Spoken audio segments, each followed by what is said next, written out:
Now, you complained bitterly about them, and on Breakfast we campaigned to bring them to an end. Silent calls have caused misery. Yes, yesterday it's a breakthrough as Ofcom announced it was investigating 4 companies it said had broken the rules. Well, Claudia Hathway is the editor of Call Centre Focus magazine. She joins us now. Claudia, so Ofcom are investigating now. It's become a lot more serious.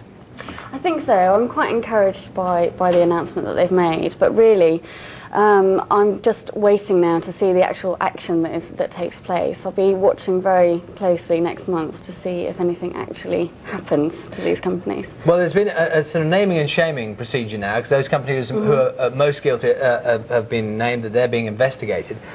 Why on earth would they allow this to carry on? It's surely not in their interests, in terms of their customers, to be known to be annoying people and causing people stress in these situations. Well, I don't understand it either, and I think that the reason behind it is because they haven't been named and shamed before. These companies have just been allowed to carry on making the silent calls without any recourse at all.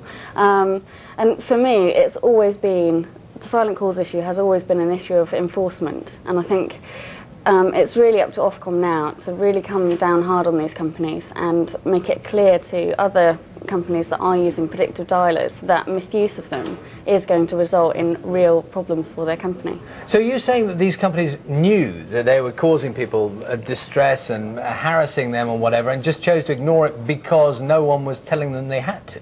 I have no choice but to believe that, because they must know that some calls, when you use a predictive dialer, it's inevitable that some calls will be abandoned.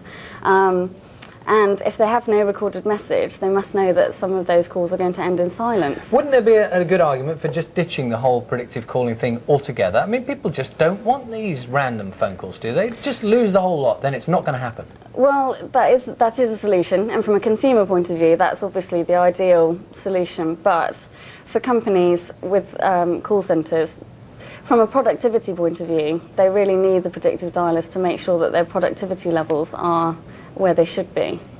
So I can kind of see why they need to have them, but misuse of them is a real problem. Claudia Hathway, thank you very much for your time. Thank you.